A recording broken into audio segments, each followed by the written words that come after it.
Hello everyone and very warm welcome to today's class. In this class, we are going to discuss some English grammar questions that were asked in the Haryana City Group C paper 2022. आज की class में हम पढ़ने वाले हैं 2022 के अंदर जो हरियाणा सिटी ग्रुप सी के लिए पेपर हुआ था, उसके अंदर इंग्लिश ग्रामर के जो क्वेश्चन पूछे गए थे वो सभी इस क्लास के अंदर हम डिस्कस करने वाले हैं। शुरू करते हैं आज की class. Let's see the first question of the day. Fill in the blank with the suitable alternative. He wanted dash in the pool. To swim, swim, to swim, to swims. ये question है, इसमें use किया जाएगा इनमें से to swim. To swim इसमें इस्तेमाल होगा क्योंकि want के साथ हम इस्तेमाल करते हैं या wanted के साथ इस्तेमाल करते हैं to preposition का, और जब प्रीपोजिशन के साथ हम वर्ब का इस्तेमाल करते हैं वर्ब की बेस फॉर्म का इस्तेमाल किया जाता है और ये होगी स्विम। तो इस क्वेश्चन का हमारा राइट आंसर होगा to swim. He wanted to swim in the pool. Let's see the next question. Pick out the synonym of the underline word in the flowing sentence. I can not rest from travel. मैं यात्रा में आराम नहीं करना चाहता। I will drink life to please. Please होता है अंतिम बूंद। क्या होता है? अंतिम बूंद।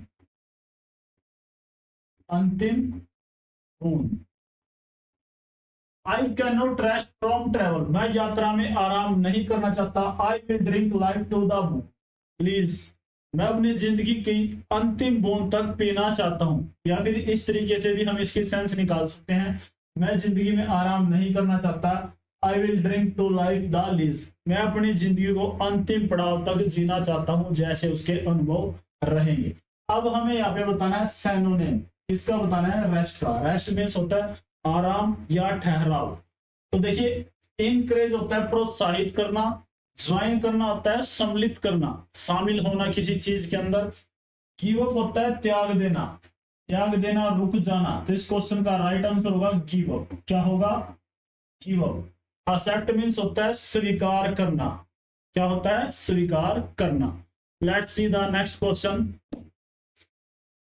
Find out the correct indirect speech form of the following sentence. He said to her, comma, inverted comma start, you can not see the chairman. He said to. ऐसे क्वेश्चन में हम देखते हैं जब सेड टू गिवन होता है तो हम इसको चेंज करते हैं टोल्ड में। किस में चेंज करते हैं? टोल्ड के अंदर चेंज करते हैं। कोमा और इन्वर्टेड कोमा को हम हटा के रिमूव करके क्या इस्तेमाल करते हैं? दैट का हम इस्तेमाल करते हैं। इसके अलावा हम लास्ट क्लास में भी पढ़ चुके हैं कि हमारे पास क्या होता है? SON। ये फॉर्मूला आता है 1 2 3। और जो ये होता है इसमें हम चेंजेस करते हैं। फर्स्ट पर्सन को चेंज करते हैं सब्जेक्ट के अकॉर्डिंग, सेकंड पर्सन को हम चेंज करते हैं ऑब्जेक्ट के अकॉर्डिंग, और third person no change. Third person क्या होता है? नो चेंज होता है। अब इसमें देखते हैं यू, ये क्या है? सेकंड पर्सन है और ये चेंज होगा हर के अकॉर्डिंग, और इसके लिए हम इस्तेमाल करेंगे सी का इस्तेमाल करेंगे। कैन को हम चेंज करेंगे कुड के अंदर। किसके अंदर चेंज करेंगे? कुड के अंदर चेंज करेंगे। अब देखिए, आपको ऑप्शन देखते ही आंसर का पता लग गया होगा किसका राइट आंसर कौन सा होगा। तो वन बाय वन चेक करते हैं। तो सेट टू को हम चेंज करते हैं टोल्ड में। टोल्ड यहाँ पे भी है और यहाँ पे भी है, लेकिन यहाँ पे गिवन नहीं है। ये हमारा ऑप्शन राइट नहीं हो सकता। टोल्ड यहाँ पे भी है। इसके अलावा बात की जाए, हम इस्तेमाल करेंगे दैट का। दैट इन तीनों में है। इसके अलावा इस्तेमाल करेंगे यू की जगह पे हम इस्तेमाल करेंगे किसका? सी का। अब देखते हैं सी कहाँ पे? यहाँ पे ही है, तो ये हमारा ऑप्शन नहीं हो सकता। यू यहाँ पे ST चाहिए, भी नहीं हो सकता। और ये पहले ही हमारा क्या रॉन्ग हो चुका है। अब बचता हमारे पास क्या है? सिर्फ और सिर्फ और तंसा जो है डी। ही टोल्ड हर। तो देखिए टोल्ड यहाँ पे आया, he told her that. You का चेंज होगा सी में, सी। कैन को कुड में चेंज करेंगे। उसके अलावा नोट सी द चेयरमैन। इस क्वेश्चन का यहां से राइट आंसर बनेगा he told her that she could not see the chairman. हमारा नेक्स्ट सेंटेंस है find in the blank with the suitable preposition. हमें प्रीपोजिशन का सेंटेंस यहाँ पे गिवन है। He boasted dash his riches. Riches क्या होता है? अपनी अमीरी। बोस्टेड का मतलब क्या होता है? सेखी मारना या फिर क्या करना? अपनी तारीफ करना। ही बोस्टेड वह तारीफ करता रहता है किसकी? अपनी रिचेज। रिचेज मीन्स होता है अमीरी की, अपने धनवान होने की वो तारीफ करता रहता है। तो इसमें बोस्टेड के साथ हम इस्तेमाल करते हैं ऑफ। क्या इस्तेमाल करते हैं? Of. He boasted of his riches. वह तारीफ करता रहता है अपने धनवान होने की, अमीर होने की। तो अबाउट का मतलब होता है के बारे में, एट का मतलब होता है पर, और विद का इस्तेमाल होता है के साथ की सेंस में हम इनका इस्तेमाल करते हैं। फर्दर क्लासेस के अंदर हम इनको बहुत ही डिटेल्स के अंदर पढ़ने वाले हैं। Let's see the next sentence. Choose the word which opposite. हमें क्या बताना है? अपोजिट बताना है in the meaning of the underline word. Underline word क्या है हमारे पास? अबाउंड्स। अबाउंड्स मीन्स क्या होता है? प्रचुर मात्रा में, बहुत ज्यादा मात्रा में। The history abounds in इंटेंसिस। इंटेंसिस क्या होता है? उदाहरण। क्या होता है? उदाहरण।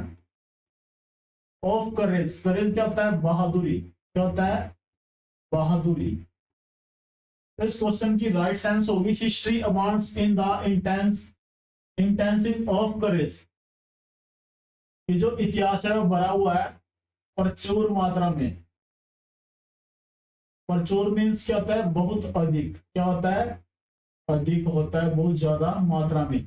History abounds in instances of courage.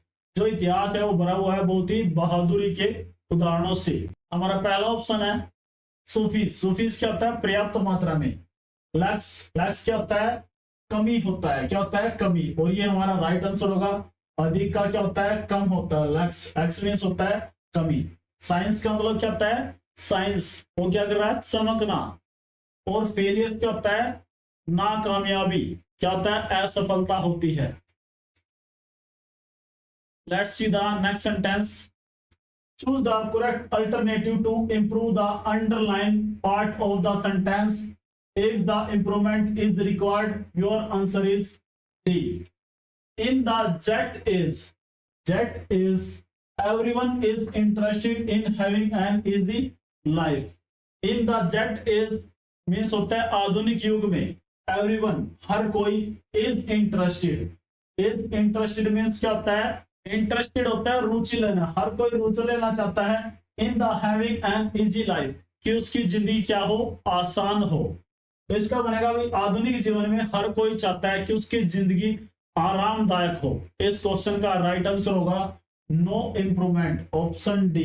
जो ये सेंटेंस गिवन है बिल्कुल राइट और स्टिक गिवन है। No error in this sentence. Choose the correct active voice form of the flowing sentence. Son was being taught by Anil. तो ऐसे क्वेश्चन में जब एक्टिव टू पैसिव या पैसिव टू एक्टिव हम चेंज करते हैं, सबसे पहले हमें पता होना चाहिए कि जो हमारा टेंस है वो कौन सा है और किस फॉर्म के अंदर गिवन है। इसके अंदर क्या होता है? ना तो टेंस चेंज होता है, और जिसके अंदर हमारा टेंस होता है उसी के अंदर में इसको चेंज करते हैं। तो टेंस को हमें बदलना नहीं, लेकिन जिसके अंदर है, मान लिया प्रेजेंट में है तो प्रेजेंट में रखेंगे, पास्ट में है तो पास्ट के अंदर ही रखेंगे। तो देखते हैं अभी सेंटेंस को। Son was being taught by Anil. तो देखिए यहाँ पे क्या दिया हुआ है? वॉज। और जो ये बनाया गया है प्रेजेंट, जो ये बनाया गया है पास्ट कॉन्टिन्यूअस से बनाया गया है। तो पास्ट कॉन्टिन्यूअस के अंदर ही इसका चेंज होगा। पैसिव टू एक्टिव में अगर चेंज करेंगे तो ये चेंज होगा पास्ट कॉन्टिन्यूअस में। अब देखते हैं पास्ट कॉन्टिन्यूअस किस किस के अंदर है। यहाँ पे इज है, ये प्रेजेंट के अंदर गिवन है, ये नहीं हो सकता। इज यहाँ पे भी गिवन है तो ये इसका आंसर नहीं हो सकता। और यहाँ पे हैड गिवन है तो ये परफेक्ट को बताता है, तो इसका आंसर ये भी नहीं हो सकता। इसके अलावा बात की जाए ऑब्जेक्ट को हम सब्जेक्ट बनाते हैं और सब्जेक्ट को ऑब्जेक्ट बनाते हैं। तो इस क्वेश्चन का राइट आंसर होगा अनिल वाज टीचिंग सरन। तो हमारा राइट आंसर है option A. Let's see the next sentence. Pick out the antonym of the underline word in the following sentence. I was sitting motionless in chair and gazing at the door. मैं बैठा हुआ था कुर्सी पर और घूर रहा था दरवाजे की तरफ। या फिर ऐसे भी बोल सकते हैं कि मैं कुर्सी पर बैठा हुआ था और ताक रहा था दरवाजे को। तो पहले ऑप्शन को देखते हैं, लेजली। लेजली क्या होता है? आलस्य से भरपूर। ये हमारा आंसर नहीं हो सकता क्योंकि हमें क्या चाहिए? एंटोनिम चाहिए। बेंडिंग, बेंडिंग मीन्स होता है झुका हुआ होना। इसके अलावा नेगेटिवली, नेगेटिवली क्या होता है? नकारात्मक। लाइवली क्या होता है? लाइवली होता है फुर्तीला, जिंदा दिल। तो इसका आंसर होगा लाइवली। ऑप्शन डी हमारा बिल्कुल राइट आंसर होगा। Antonym of the motionless is lively. Let's see the next sentence. Pick out the wrongly spelled word. हमें 4 स्पेलिंग्स गिवन है, इनमें से जो रॉन्ग होगी वो हमें क्या करनी है? चूज करनी है। फर्स्ट हमारे पास ऑप्शन ए प्रेफरेंस। प्रेफरेंस का मतलब होता है प्राथमिकता देना। क्या होता है? प्राथमिकता देना। ऑप्शन बी है डिफरेंस। डिफरेंस का मतलब क्या होता है? अलग, अंतर भेद करना। इससे अगली बात की जाए परफॉर्मेंस। परफॉर्मेंस होता है प्रदर्शन करना। क्या होता है? प्रदर्शन करना, किसी चीज को बताना। तो हमारा राइट आंसर होगा ऑप्शन सी। तो यहाँ पे क्या होगा?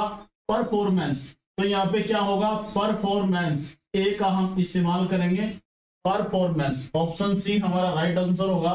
और लास्ट में देखते हैं रेफरेंस। रेफरेंस का मतलब क्या होता है? रेफरेंस का मतलब होता है संदर्भ या फिर हवाला देना, किसी चीज का हवाला देना। ये क्या कहलाता है? रेफरेंस कहलाता है। Let's see the next sentence. इससे हमारी जो राइट स्पेलिंग बनती है इमैक्युलेट। इमैक्युलेट क्या होता है? त्रुटि रहित। त्रुटि रहित, जिसके अंदर कोई भी गलती ना हो, इमैक्युलेट कहलाता है। Let's see the next sentence. Pick out the part of the sentence which has an error. If there is no error, your answer is 4. इसमें बताया गया है कि हमें पार्ट्स के अंदर एक सेंटेंस को दिया हुआ है, अगर उसके अंदर कोई एरर नहीं है तो हमारा आंसर क्या होगा? ऑप्शन 4। तो अब देखते हैं, सम मैन आर बोर्न ग्रेट। कुछ क्या होते हैं? महान ही पैदा होते हैं, जन्म से ही महान होते हैं। सम अचीव ग्रेटनेस। और कुछ क्या करते हैं? अपने जीवन काल के अंदर क्या कर लेते हैं? महानता प्राप्त कर लेते हैं। And some had greatness thrust upon them. और किन्हीं के ऊपर क्या कर लिया जाता है? लोगों के द्वारा उनको महान बना दिया जाता है। तो इस क्वेश्चन के अंदर एरर है हेड के अंदर, क्योंकि यहाँ पे बात की गई है प्रेजेंट टेंस की, और यहाँ पे हेड क्या शो करता है? पास्ट टेंस को शो करता है। तो यहाँ पे क्या यूज होगा? हेड का इस्तेमाल ना होके हैव का हम इस्तेमाल करेंगे। जो हमारा राइट आंसर होगा ऑप्शन ए। ऑप्शन ए इसके अंदर गिवन है C. Let's see the next sentence. The first and the sixth sentence are given in the beginning and labeled as the S1 and S6 respectively. Respectively होता है क्रमानुसार। The middle four sentences have been jumbled. अब jumbled up का मतलब क्या होता है? उनको टुकड़ों में करके दिया हुआ है। These are the labeled as PQRS, और वो क्या है? PQRS की फॉर्म के अंदर है। You are required to find the proper order for the four sentence. जो ये 4 सेंटेंस हैं, हमें इनके लिए बिल्कुल प्रॉपर ऑर्डर बनाना है। तो देखते हैं, ही ट्राइड द डोर। पहली लाइन हमारी ये होगी और ये हमारी क्या होगी? लास्ट वाली लाइन होगी। अब इनको देखते हैं। सबसे पहले मैंने आपको बताया था कि हमें ऑप्शंस पे नजर डालनी होती है, QSRP। तो देखिए सभी से बन सकता है, लेकिन ट्राई करते हैं। He tried the door. He tried the door, उसने दरवाजे को खोलने की कोशिश की। इट ओपन इजिली एंड पिप्ड, कि वो आसानी से खुल जाए। और पिप्ड का मतलब क्या होता है? ताक झाक करना, ताकि उसमें से क्या कर सके? ताक झाक कर सके। तो हमारी शुरुआत होगी सबसे पहले एस से। उसके बाद बात करते हैं एस किस किस में है? ऑप्शन सी में है। एस के बाद है P. The room was neat and clean. जो रूम कैसा था? बिल्कुल साफ और सुथरा था। तो इसके बाद आएगा पी। उसके बाद बात करते हैं आर की। He waited for a minute और 2। उसने 1-2 मिनट इंतजार किया। तो आर भी हमारा बिल्कुल स्टिक चलता है यहाँ पे। उसके बाद रहता है क्या? वो then he stepped into the room, और फिर उसने क्या किया? कमरे के अंदर पैर रख दिए, वो कमरे के अंदर चला गया। और लास्ट वाली लाइन है he was carefully not to touch anything, और उसने बिल्कुल भी किसी भी चीज को नहीं छुआ। तो हमारा राइट सीक्वेंस होगा SPRQ। ऑप्शन सी हमारा बिल्कुल राइट आंसर होगा। Let's see the next sentence. Read the following passage and answer question 38, 39 and 40। अब शुरुआत करते हैं पैराग्राफ की और समझते हैं इसके अंदर क्या गिवन है।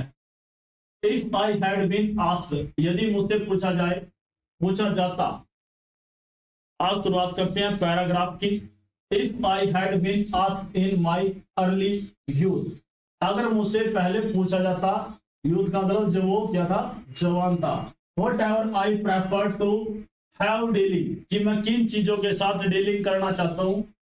ओनली विद मैन और ओनली विद बुक, मानव और किताबों में से वो किसके साथ डील करना चाहता है। My answer would certainly, certainly होता है निश्चित, मेरा निश्चित ही आंसर होता I have been in favour of books, कि मैं किसके फेवर के अंदर होता, किताबों के फेवर के अंदर होता। In later years this has been less, जो बाद के जो वर्ष है, लेटर मीन्स होता है बाद के जो वर्ष है, उनके अंदर हैज बिकम लेस, ये कम होता चला गया, एंड लेस और कम हुआ। नोट दैट, इसलिए नहीं, I have had so much better experience with man, ऐसे बिल्कुल नहीं था कि मेरा मनुष्य के साथ ज्यादा अनुभव अच्छा रहा है। देन विद बुक, किताबों की तुलना में, पुस्तकों की तुलना में। On the contrary delightful, on the contrary delightful, delightful मतलब प्रकाश डालने की बात होती है। बुक, डिलाइटफुल मैन, या फिर प्रकाशित किताबें और प्रकाशित मनुष्य की जगह। But the many bad experiences with man have nourish the meadow of my life, परंतु जो उसके अनुभव रहे हैं, एक्सपीरियंसेस मीन्स होता है अनुभव, जो उनके अनुभव रहे हैं किसके साथ, with the man have nourished the meadow of my life, जो मनुष्य के साथ उनके बुरे अनुभव रहे हैं, उसने क्या किया, उसको जिंदगी जीने का, जो जिंदगी जीने का उसका तरीका था। विडोज वैसे खेत होता है, खलियान होता है, मैदान होता है, जो उसकी जिंदगी का मैदान था, जो अनुभव थे, वो क्या किए, चेंज कर दिए। As the book noblest book could not do, बल्कि सभ्य किताब ऐसा नहीं कर पाती, बल्कि सभ्य किताब ऐसा नहीं कर पाती।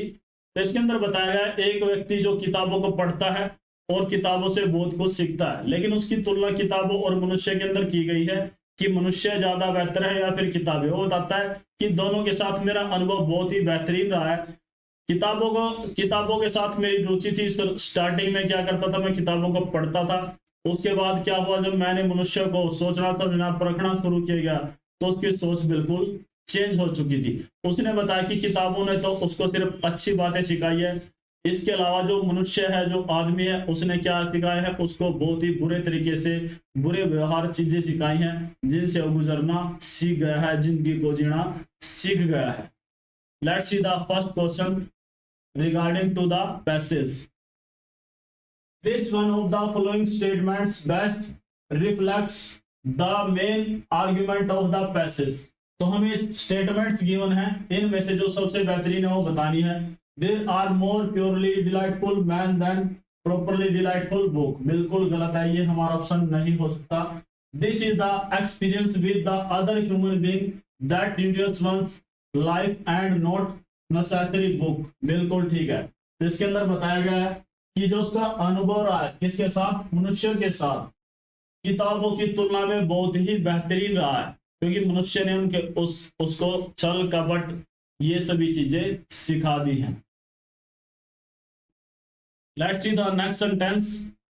The author says that in the later years his love of books diminished because he had better experiences with the man than with books, उसका अनुभव अच्छा था आदमियों के साथ बुकों की तुलना में, तो जो कि गलत है। He had give up the habit of reading books, उसने त्याग दी थी किताब पढ़ने की, जो उसकी आदत थी। हैबिट होता है आदत, तो जो ये भी हमारा ऑप्शन गलत है। Even the bad experience he had with the man, जो उसका अनुभव था मनुष्य के साथ, गलत अनुभव, बुरा अनुभव था मनुष्य के साथ। Man were more valuable valuable होता है ज्यादा कीमती, जो ज्यादा कीमती थे। Then what the noblest book could give, क्योंकि जो उन्होंने नोबल किताब पढ़कर, सभ्य किताबें पढ़कर नहीं सीखा है, वो सब कुछ किसी ने सिखा दिया था, मनुष्य ने सिखा दिया था। तो हमारा राइट आंसर होगा option C. He did not get many delightful books to read, ये नहीं है हमारा। तो हमारा राइट आंसर होगा ऑप्शन सी।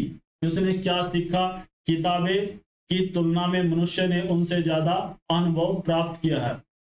उसने ये सीखा, किताबों की तुलना में जो मनुष्य होते हैं उन्होंने उसको क्या दिया है, बेहतर एक्सपीरियंस दिया है, अनुभव दिया है।